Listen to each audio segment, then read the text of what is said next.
Today you'll be given a glimpse into the process of driving a rover on Mars. During our 10-week design study, we worked with John Wright and Frank Hartman, two rover planners at NASA JPL. During the project, we designed and prototyped the tool that you see before you, RSketch, an intuitive tool that enables rover planners to streamline their path planning process. JPL has been tasked with the daily operations of driving rovers on Mars since the mid-90s. The latest rover, Curiosity, acts as scientist proxy on Mars to conduct scientific experiments to understand the current Martian climate and geology. In 2015, Curiosity reached the 10-kilometer mark on Mars. It took NASA and JPL about 3 years to complete this feat.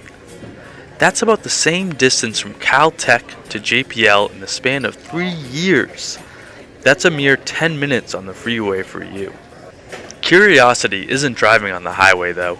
She's driving on the unforgiving terrain of Mars. In addition to wheel puncture and rocks, she's dealing with steep slopes and wheel-sinking sand.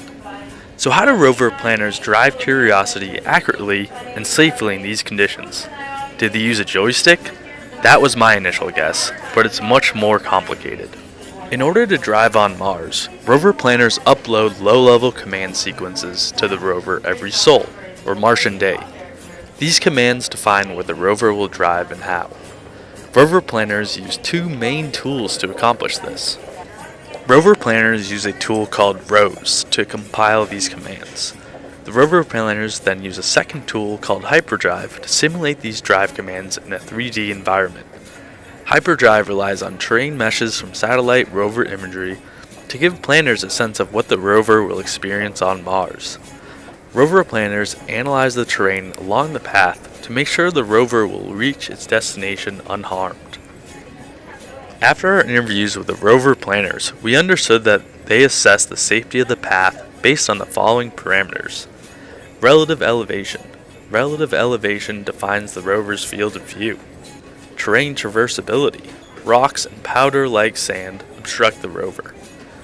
Rover pitch and roll. Too much can cause the rover to go off course. Uncertainty in the path is based on all these previous parameters, an estimation of where the rover could erroneously end up. The rover planners analyze these parameters in Hyperdrive and adjust the drive commands in rows to tweak the path. They then simulate and evaluate the path in 3D. This process, adjusting commands, simulating, and evaluating, is iterated over and over again until the rover planner feels they have optimized the path for vehicle safety. As one of the rover planners said, this is a very cumbersome process. This cumbersome process is a major pain point for rover planners. But what exactly is cumbersome about it? First, creating a path requires the writing out of commands. They then have to wait to view the simulation to evaluate the path. Next, they must make changes in the commands and then rerun a simulation to re-evaluate. Rover planners need to streamline this path creation and analysis process to save valuable time. How are we going to streamline this process though?